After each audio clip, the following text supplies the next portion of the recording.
COVID has changed the way we do a lot of things, including getting our haircuts. Now, it's been a struggle. I haven't been to a barber in over 6 months. It's been rough, as you can see, but I'd be lying if I didn't say that I've had quite a bit of experience in this realm. Let's take a look. So let's just start from Jump Street.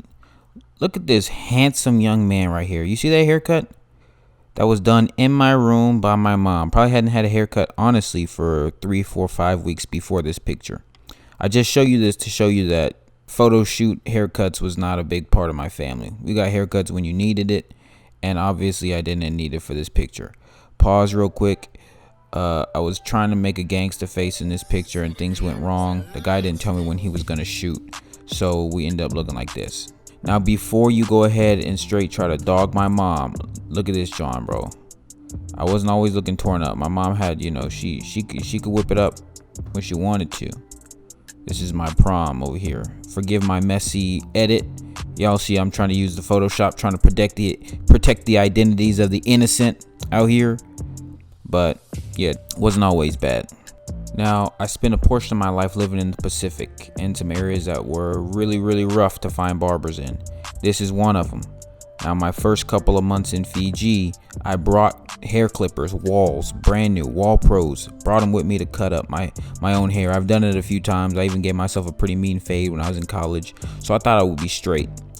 Fast forward to this haircut, my first haircut I was going to get in Fiji, and I made the mistake of plugging my clippers in without changing the voltage or getting like a adapter on them. So 3 seconds flat, the bad boy's blown, and I have to cut my hair with like the detailers. I like to call them the pube trimmers. It's just a little tiny little haircut thing that's not meant to cut an afro, but that's what I had to cut my hair with. This is what it looked like from the front. So not terrible, but definitely not something I'm picking up any girls with.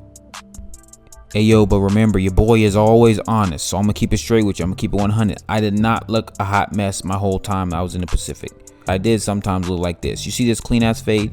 That is maybe after a week, and my still looking clean, bro. I had the pleasure and for a few months to live with an in-home barber. By in-home barber, I mean I had a homie that knew how to cut. Check this out, boy. A little wrap around my bed sheet around my body. Have my boy whip out the clippers. Just trim me up. 2-hour cuts, low key, but my boy was doing work. So this episode of the little clip show is sponsored by Lolly's Barbershop. Hit up my boy Appy if you ever find yourself in Brisbane, Australia. Shout out Switch City. Book the barber. #. Now, that was just a blessing in disguise for me because I had a buddy who could cut hair, had the clippers, but not every place is like that. Sometimes I would go months without a haircut because I couldn't find anybody that could cut hair. Not just could cut hair, but had the tools to cut hair. Like, I'm not finna get my hair cut with no knives in the woods, right? So this is after a few months. This is when I was living in another country, Tuvalu. This is a few months, no haircuts. They had some people that had clippers out there, but the clippers were barely holding on to life. You turn them on and they sound like they're gonna, cut your head off. Now, we'll skip ahead a little bit and I'll show you the side view. I was excited here because I'm finally gonna get a haircut. Found out one of the homies spent some time in the States, says he knows how to give a mean fade. This is the look of apprehension on my face, of pure joy. Because after not having a cut for months, I'm finally gonna get a cut. And not just a cut, I'm finna get a clean fade, boy. Look at the excitement. You got getting a haircut? Yeah. Getting a cut by the master barber. Hey yo, so I need you guys here with me on this one, bro. Look at the surroundings. Look at what's behind me. Do you see this? Do you see where I am? This is not a barber shop, homies. It was a miracle I even had a guy that had clippers, bro. You know what I'm saying? Those clippers, I don't know if you can hear them. I'm in like the hottest country I ever been to. The closest thing to hell I can imagine. Tuvalu. Great country. Love the people. But it's hot as hell, so my hair stays wet. So imagine trying to get your hair cut with these clippers that is barely moving and it's wet. It was a very, very difficult experience. I don't know if you can actually even hear the clippers as they're being cut because they don't sound that great. tout fait being done by Tino Kiribati. So the minute those clippers touched my head, I knew. You'll see these edges here. This is not, in fact, a fade. This is a step. We're not blended at all. We took a step. And shout out to my boy for doing it for me, hooking it up. He was a sport. Didn't nobody else want to cut me up. Didn't nobody else say they could cut me up. So shout out to my boy, Adie, the man. This was a bad boy, bro. Covered in my own hair. It's wet because I'm sweaty. And now it's sticking to my body. So the only thing we had to do was go hop into the ocean and just rinse my body off. But I'm telling you, showed up to my little conference, and you know, everybody's clowning me, want to do the 360, look at my head. Ha ha ha, it's so funny, but I'm humble. I'm telling you. Everybody's gonna get that now. Fast forward a little bit, I find myself in another set of islands, this time in Hawaii. And don't get me wrong, I mess with Hawaii hard out, and they got people out there that can cut hair. But when you move out there, I had no idea where I was gonna go. So I was trying every barbershop within like a 30-mile radius, places I could get to on the bus. Like, I gotta call people up and say, hey, you got anybody that can cut black hair?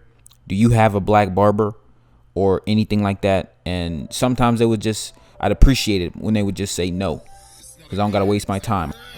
Bruh, I walked into this joint. They said, yes, we have somebody that can cut black hair. I said, you swear? You promise? Because I ain't got time for this today.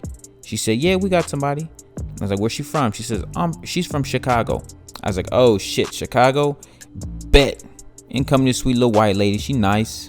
Bless her heart. She did her best. When I tell you I knew it was messed up when she whipped out the scissors, said she was gonna cut my hair with these scissors, I knew I done messed up.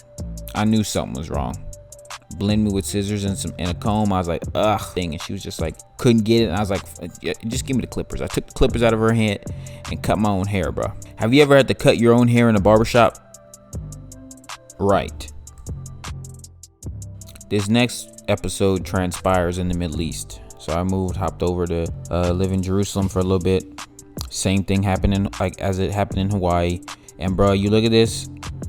You know, I don't look bad with long hair, but I prefer to keep it like, you know, short and sweet. But if you look at me, like, I definitely need a cut, bro. At the very least, I need to edge up, take 2 seconds, take a look at how I looked after I found a barber. I did not find a single barber who cut my hair better than this. This is the best that they could do. I ain't saying nothing against nobody, because I'm telling you, those Arabs was looking fresh. I'm telling you, those Palestinians was looking nice. But I'll tell you what, that kind of hair, that Arab hair, that, you know, white people hair, that's a whole different ball game, bro. Again, I'm telling you, I've been through the struggle. I'm telling you, this corona has shown me, bro. You know what I'm saying? But it don't matter. Don't matter no more. Because I got 2 things on my side. I got experience. I've lived through years of crappy haircuts. And number 2 is hats. I got an immaculate hat collection. So no matter what happens, how tore up you look, you throw a ball cap on, don't nobody know. So shout out to all my kings out there that's struggling with their hair game right now while we in quarantine.